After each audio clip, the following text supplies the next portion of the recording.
Hello and welcome to the Best Today podcast. I am your host, Shantae Grant, and thank you for being present with me for today's episode. Today, I wanted to just sit down and have a little conversation with you about some things that are working really well for me and helping me and aiding me and stewarding my time well. And just really, I don't know, they're just adding like buckets of joy into my life. And so I'm sharing them with you so that to see if any of them inspire something that might work for you. And I want to hear those things that are working for you right now over in the Best Today community. So if you're not in the community, please go over to besttodaycommunity.com or besttoday.co/community. We'll link that right wherever you're listening. Scroll down, you'll see it linked because I want to hear what those things are from you and for you as well. It's really nice to just hear each other's ideas and then take the things that might work for you and do a little trial and error in your own life. But today I want to talk to you about a few things that I think is 8 in particular that really have been helpful for me in no particular order. The first is something that I think I've talked about here on the podcast. I know I've talked about it for those on the journey, my online publication, but having my phone during my workday on work mode and away from me. So work mode makes it so that I don't hear when someone calls. I already don't get notifications for anything on my phone outside of 3 things, right? And so it silences those except for, a few exceptions. My children's school, for instance, is on there. So if I'm working and my children's school call, I don't want that silence. I want that to come through to me.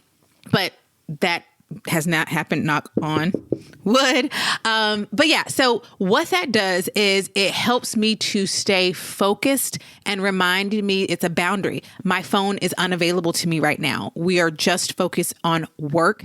It allows me to enjoy when I do pick up my phone. So that's when I catch up with a text on a friend, when I send an encouraging message to a friend, when I get on Marco Polo, which is by hands down my favorite app.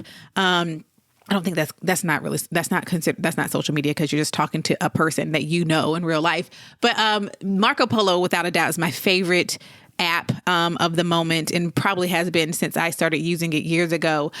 So when I get on, I have so much excitement because I have a designated time to do those things on my phone. And it's not sporadically, it's not here and there, it's not during the day. And it's keeping me from multitasking, right? We have the episode about that. Just tap back a few episodes to find that one. So just having that phone on work mode and away from me during work time, when I don't do it, I'm like, girl, you knew better, right? So that really, and because of that, it's keeping me consistent with it. And it's just really bringing me so much joy in my work because I can focus there. And then also when I pick it up to reconnect with friends. Okay. Number 2 is in the same vein. I've talked about this, but having my phone away from me at night in a phone cutoff time. I've been working on doing it right when I get home from picking my children up. Just bringing my phone up to my office and putting it on the charger or putting it on my desk and then being away from it during that time that is post pickup. So when we get home all the way through getting them down to bed before I get ready for bed, if anything, I might come back, check to see if there are any more messages from friends. That's what I'm checking. I'm not trying to look into email at that point. Respond to those messages, or sometimes I just come back here, put those phones on the charger and throw the deuces and get ready for bed. But again, having that clear divided time makes it so nice. It's just amazing what you do when your phone is not around. I've heard many people talk about how they may have lost their phone, misplaced their phone died, and then they realized what magic life is without a phone. Because even if you're like, well, I don't use it, your brain knows it is an arm's reach away. It's so like your brain, like relinquish yourself from that and just put it somewhere out of your physical ability to grab, right? Out of your physical realm. So that's number 2. Number 3, y'all, this one right here. Why had I done this sooner? So our mornings start upstairs when the children wake up because all the bedrooms are upstairs. And when you go downstairs, there's no more, it's like upstairs doesn't exist anymore, right? So sometimes my son will come downstairs and he has not brushed his teeth or washed his face. And so either my husband would bring down the toothpaste and all that. And I was like, you know what we're not about to do is this. I went to Target and I bought extra toothbrush covers, extra toothbrushes. We already had some extra toothbrushes, but extra toothbrushes and face wipes, and put them in the downstairs bathroom. So for the times where he's made his way downstairs and didn't brush his teeth or wash his face, there's already a set downstairs. There's no need to bring it upstairs. And then at night, you're like, oh, toothpaste is downstairs because of this morning. Nope. This also works with traveling. There's already a travel toothbrush and toothpaste for the children in their suitcases, so that when we travel, a lot of times this is what happened that made me want to buy this, is because I'm like, oh, I pack all of their clothes early before we go out of town, right? So when I do their laundry at the end of the week, I go in and pack for them before I even pull their clothes for the week. And I will always be like, oh, I have to wait and get their toothbrush until we leave. Girl, why? Yes, now everybody has 3 toothbrushes, one for upstairs, one for downstairs, and one already packed for travel. Because I'm going to tell you, that $5 worth my time, worth my money. So now they're fully packed, right? As to everything. I buy extra deodorant, one just for travel for my daughter. And it's just like, you know what? This just makes my life easier. I'm not waiting for one last thing, which means we're going to travel and we're going to realize, oh, we didn't grab that thing because we left it. Like the shower cap, all those little things. Just buy another one, y'all. Have a completely ready travel thing where you don't have to wait for you to finish using that thing at home to pop it in your luggage, okay?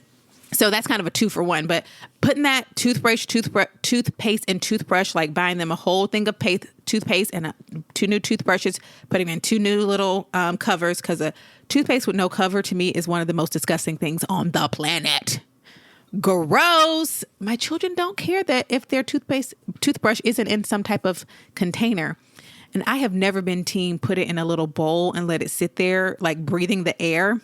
Girl, that's another whole conversation. But anyway, that has been so helpful to have a downstairs toothpaste for both children, just in case something happens. They get downstairs and we discover y'all didn't brush your teeth or you didn't wash your face. We're not going to bring wet washcloths and leave them downstairs and all that. Nope. Now we have a downstairs zone and an upstairs zone. Okay. That one I felt deeply about if you couldn't tell. Okay. Number 4 is keeping breakfast the same and simple. School lunch too. It makes setting up so easy. I can go downstairs and have breakfast ready with my eyes closed in like 5 to 6 minutes. And it's so great. And it hits a lot of the things that they need.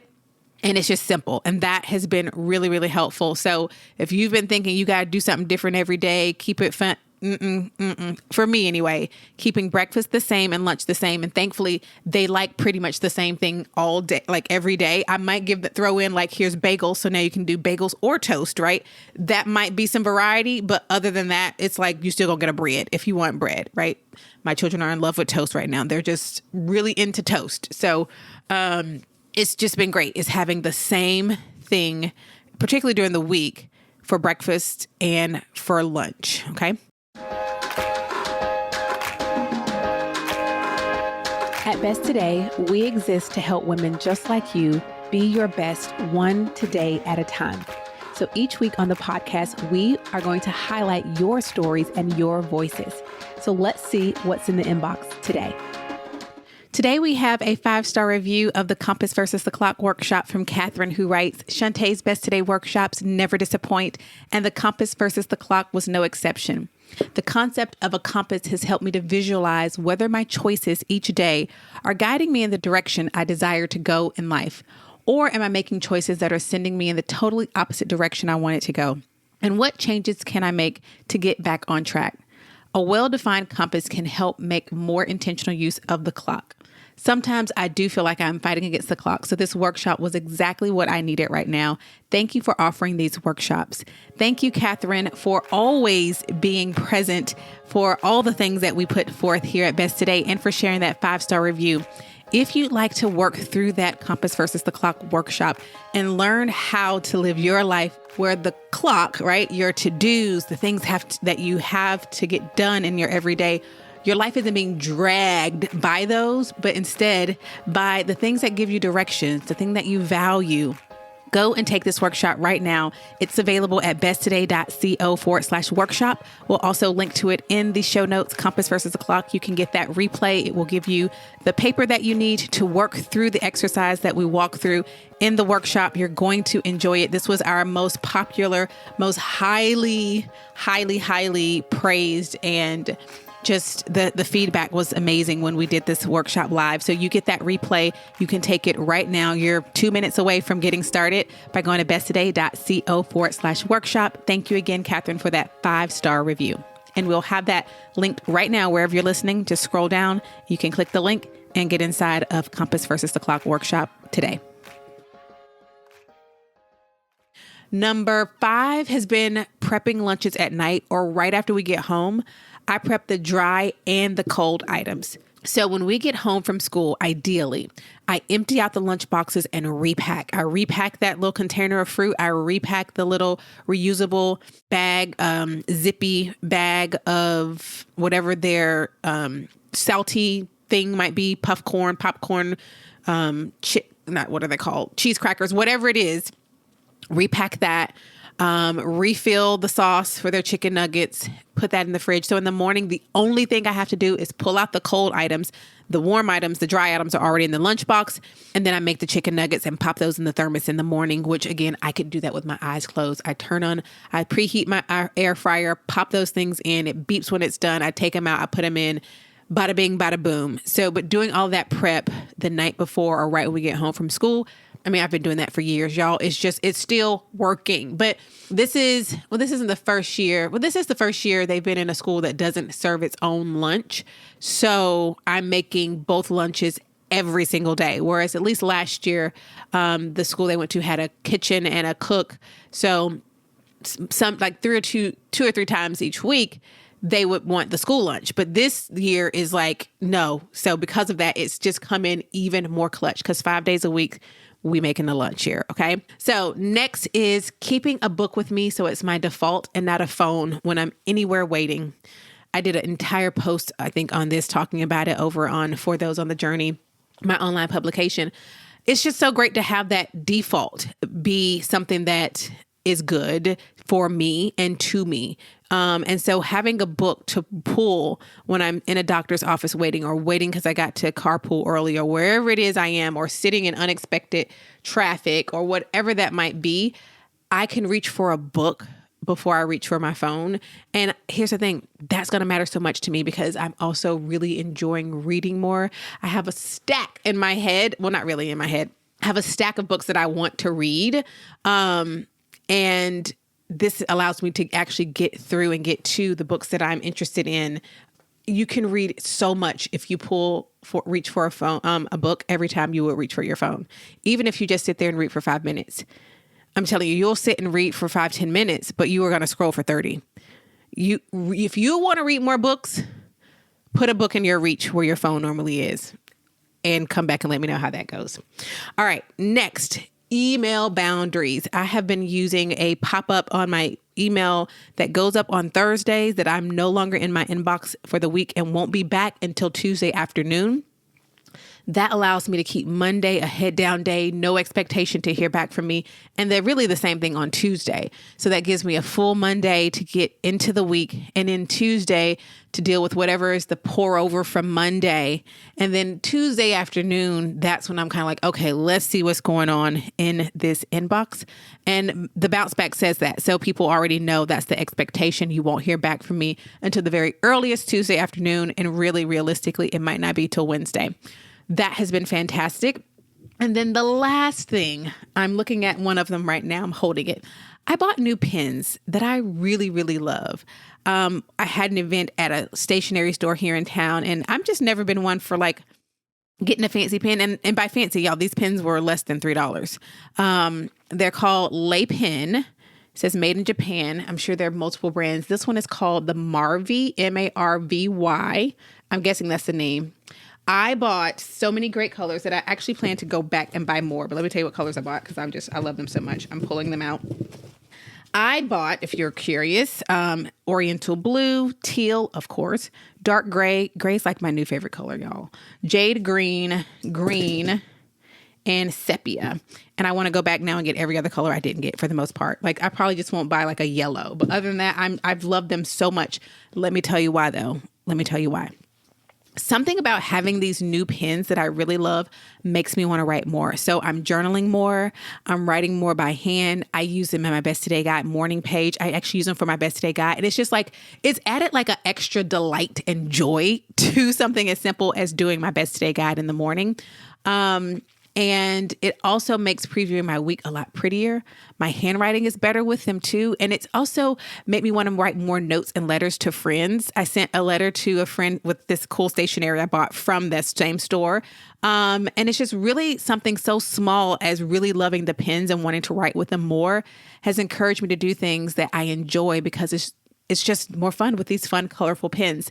So this small little thing has helped me to do more things that I really love, like sending letters to friends and cards to friends and really enjoying even more writing my Best Today Guide and looking like I'm looking at today. It's just so pretty. Like the handwriting is so much better with these cute pens. So those are just a few things that really have been a delight and joy for me. The phone boundaries, getting extra toothbrush and toothpaste for downstairs, keeping breakfast simple, prepping before proaction, of course, making my default a book over my phone, email boundaries at work, and new pens.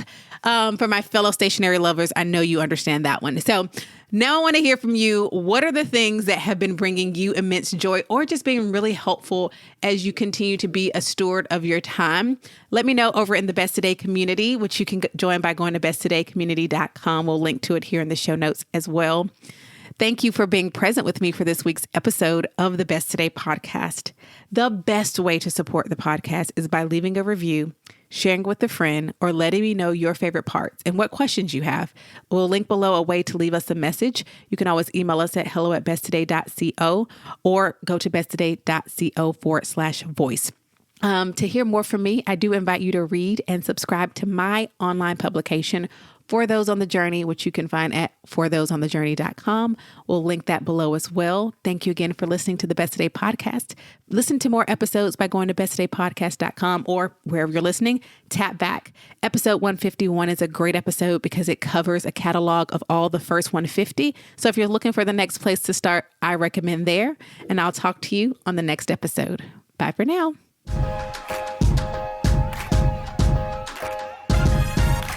This podcast is provided for you every week by Best Today, where we are on a mission to help you to live and work well.